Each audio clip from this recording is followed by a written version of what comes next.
moving up, we have the stock up, stock down. So with that, for the stock up teams, we have the Eagles. They seem to be playing very well. I didn't personally buy into it at first, only because I don't personally believe too much in Jalen Hurts.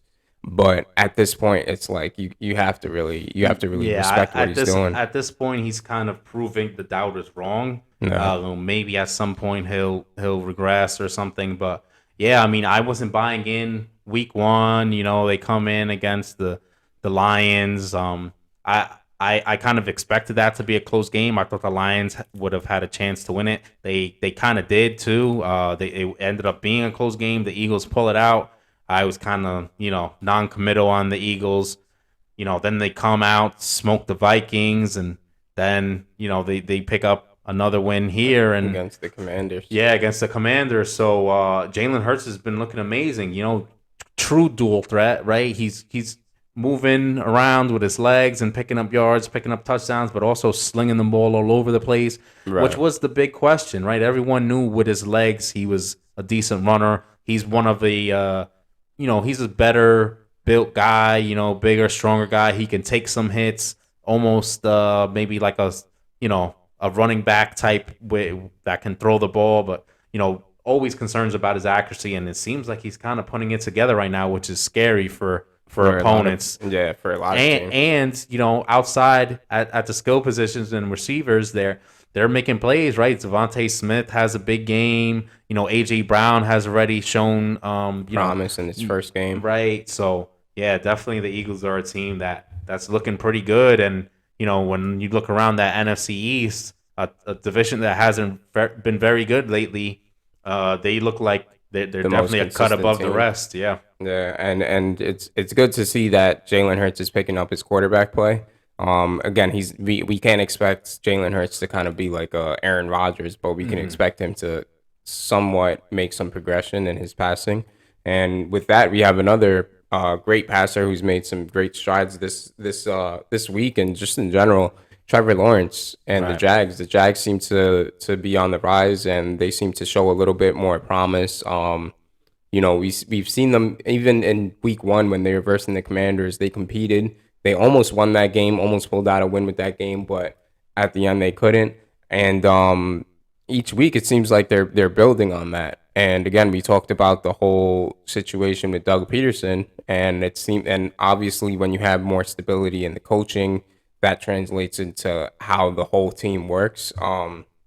So they took care of the Chargers last week, and that was a big surprise. Regardless of Justin Herbert's injury status, to take care of that defense, to go against that defense, Trevor Lawrence is showing that he's able to show that he can progress as a quarterback, that he's not kind of this bust or anything like that. And again, I think the Jags are showing a lot of promise. So Yeah, yeah, and they're definitely a team that they look primed to pick up more wins than last year already. It's I kind of expected that with them going into the season. Their number one overall pick Trayvon Walker, who people had questions about when he was picked number one, but he's been playing well as of lately, showing his uber athleticism, being able to not just get after the quarterback, but also athletic enough to jump around and grab picks, pull them out the air, and yeah, Trevor Lawrence obviously more comfortable in year two in an offense, no drama around Tim Tebow or Urban Meyer or all these other things, and then all these um, distractions. yeah, and Trevor Lawrence just able to play football, and we knew the guy was talented. Yeah. Everyone was talking about Trevor Lawrence since he was a freshman and at Clemson. I mean, really before that, for people who follow recruiting. But yeah, I mean, he comes in as a true freshman, does spectacular things. Solid And I was career at Clemson, and right. finally into the NFL. Now he's putting it all together, and definitely a good start to a second year for him. Yeah, and even last year we saw a couple of throws. I mean, there was a few games where he was making throws that not every quarterback in the NFL could make. Hmm. So that was great. And so we have some teams that they're showing some concern, some stock down teams. We have the Saints. Doesn't seem like the Saints are consistent in any type of offense, whether it's running or passing. Um, don't know what's going on with Jameis. Seems like Jameis should be a little bit better with having Jarvis, having Chris Olave. I mean, Chris Olave is playing great, Mhm. but it's also like you have to be able to get these things going, and I don't know. I don't know what's going on in New Orleans, Yeah, but it's a bit odd, right? I mean, Jameis, I expected better from Jameis. I mean, he's a guy who before he was kind of let go by the Bucks. I mean, one thing you could never say is that he couldn't sling it. You know, his problem yeah, was the turnovers. He'll throw for tons of yards, he'll throw for tons of touchdowns, but he but he just was turns the he was ball turning the over. ball over. Now it seems like he's just not letting the ball go that same kind of way. And like you said, it's surprising when he has a receiving core like Michael Thomas, Olave, who's been killing it as a rookie. Right. You have Jarvis Alvin Landry. Kamara. Yeah, Kamara. I've heard people talking about, oh, is this the time to trade Alvin Kamara? I mean, these are the kind of Yeah. questions that people are bringing up at this point. Not that I don't think anything is that serious, especially this early in the year. But I think most people were expecting more from them. People have picked the Saints to, win this division. If Right. they don't win this division, to make the playoffs, and they're kind of struggling a little bit more than people would have thought. So Yeah. yeah, still some time to turn it around, but yeah, the Saints need to figure out some things and answer some questions going forward. I think ever since Sean Payton stepped down too, it's kind of like maybe before Jameis got injured last year, he was having a great year. He was, he cut down on the turnovers a lot, was able to capitalize on making the right decisions in that offense, and he was striving. Then obviously Sean Payton steps down, and there's a new coach, new things, new concepts. I'm sure that Jameis is learning, and that could be part of it. But again, it's just kind of unacceptable. You have all that talent on that offense. So another team that we will get into really is the Broncos. Russ seems to be struggling a little bit. Seems a little bit uncomfortable.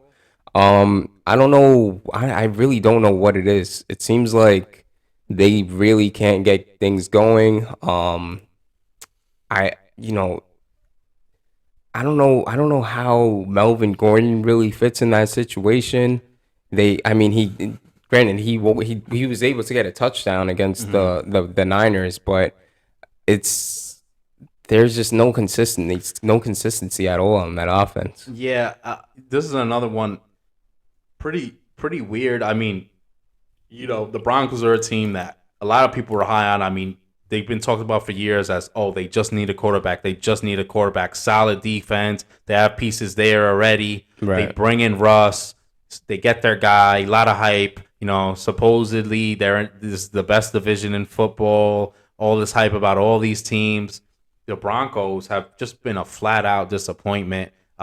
Running game, between Melvin Gordon and Javonte Williams, it seems like they're just either sometimes they don't utilize them the way you would think, and then other times, like we had on the Seattle game, they were playing well, and then they're fumbling in the end zone, right? Yeah. And then you're seeing memes all over the internet of, oh, this is what happened when you When let you Russ let Russ cook, and cook. it's like all these funny things of Well, burning stuff down. It's weird, and they have the weapons. Like yeah, like I they do said, have the they have the weapons. weapons for Russ. He's just it looks like, I don't know. He just lost it. It just doesn't. You know what it looks like too. It kind of looks like he's just not comfortable. He's not confident. And a confident Russ is, let me go make the play. Boom.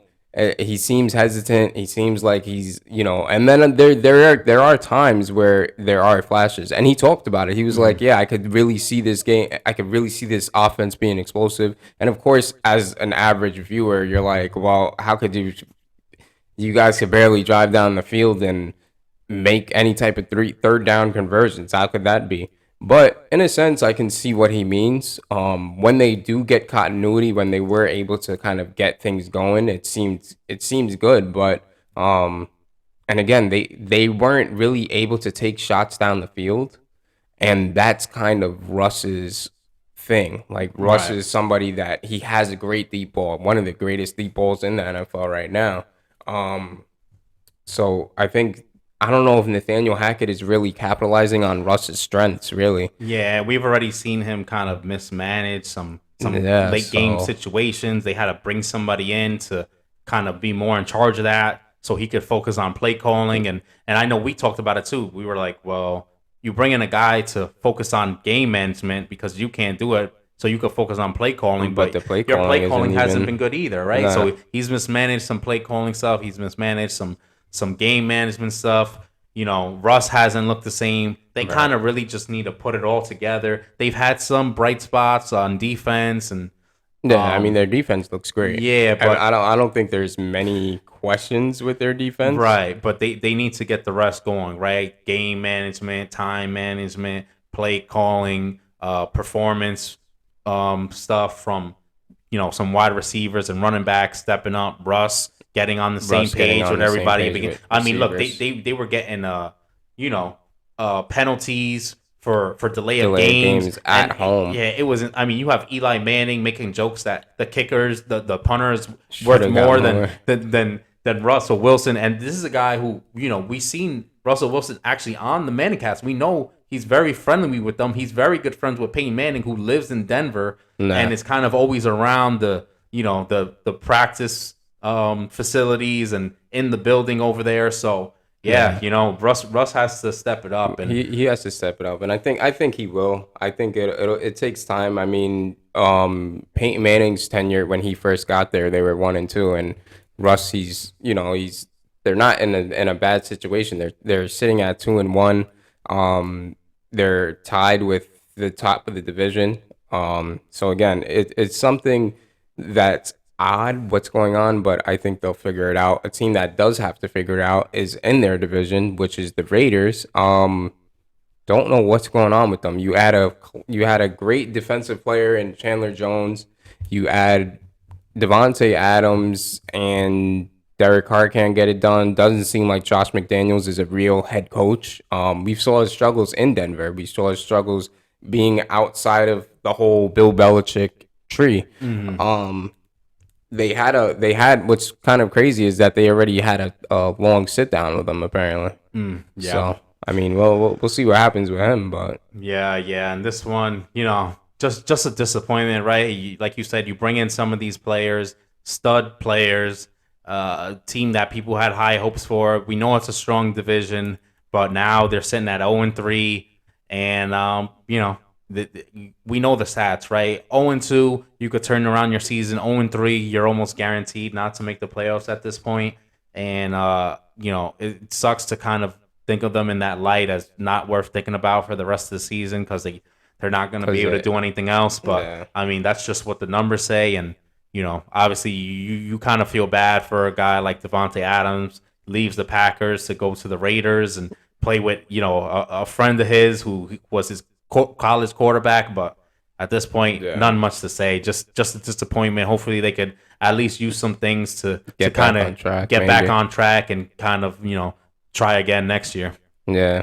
Well, we'll see what happens with them. I think we have to see some type of progression from Derek Carr too. He's been playing average at best, even worse than what anybody anticipated.